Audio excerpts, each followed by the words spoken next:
शिक्षा विभाग में कोई भी निर्णय हो रहा है वो शिक्षा मंत्री मदन दिलावर नहीं कर रहा है। भारती भवन से पर्ची आती है और एक 3rd ग्रेड का टीचर है, मैं उसका नाम नहीं लेना चाहता, वो इनके कार्यालय में डेप्यूट है और भारती भवन की पर्ची उस 3rd ग्रेड के टीचर के पास में आती है। 3rd ग्रेड का टीचर शिक्षा मंत्री को आदेश देता है कि भारती भवन का हुक्म है, आपको इसकी पालना करनी है। इससे बड़ा दुर्भाग्य इस प्रदेश का कोई हो नहीं सकता। एक एजेंडे के तहत शिक्षा विभाग कैसे गर्त में जाए इस प्रदेश का, एक ऐसे व्यक्ति को, आरएसएस के व्यक्ति को शिक्षा मंत्री बनाया कि शिक्षा व्यवस्था जाए भाड़ में। हमें तो हमारे आरएसएस का एजेंडा बच्चों में फिट करना है, उनके अंदर उनकी विचारधारा को शिफ्ट करना है।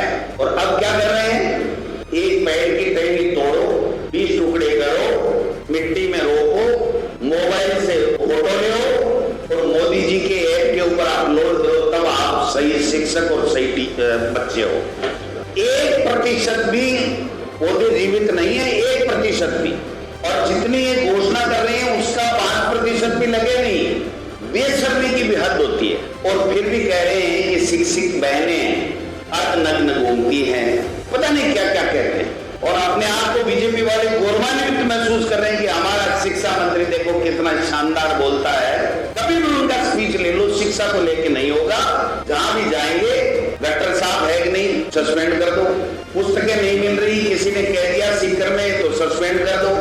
शिक्षक सम्मान का हकदार शिक्षक की घोषणा हो गई राज्य सरकार की, फिर उसका नाम काट दिया तो उसने विरोध प्रदर्शन किया तो उसको सस्पेंड कर दो। लेकिन उनका काम ही इतना ही है कि आरएसएस की जय बोलो तो हम यहाँ लगवा दें, यहाँ लगवा दें। और इनका उद्देश्य है भाई साहब को प्रणाम करो, और भाई साहब को प्रणाम नहीं करे तो बाड़मेर जाएगा।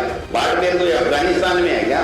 इनका एक लिस्ट आई, 8-9 लोगों को या 10 लोगों को पुनः सम्मानित बिना कोई प्रक्रिया, बिना कोई आवेदन। बोले ये आरएसएस वाले बड़े भाई साहब के बहुत नजदीक हैं इसलिए इनको करना पड़ा। हद ही हो गई। ऐसा शिक्षा मंत्री को 5 साल रख करके अगर बीजेपी 20 सीटें ले आए तो मुझे कह देना कि तेरे में राजनीतिक समझ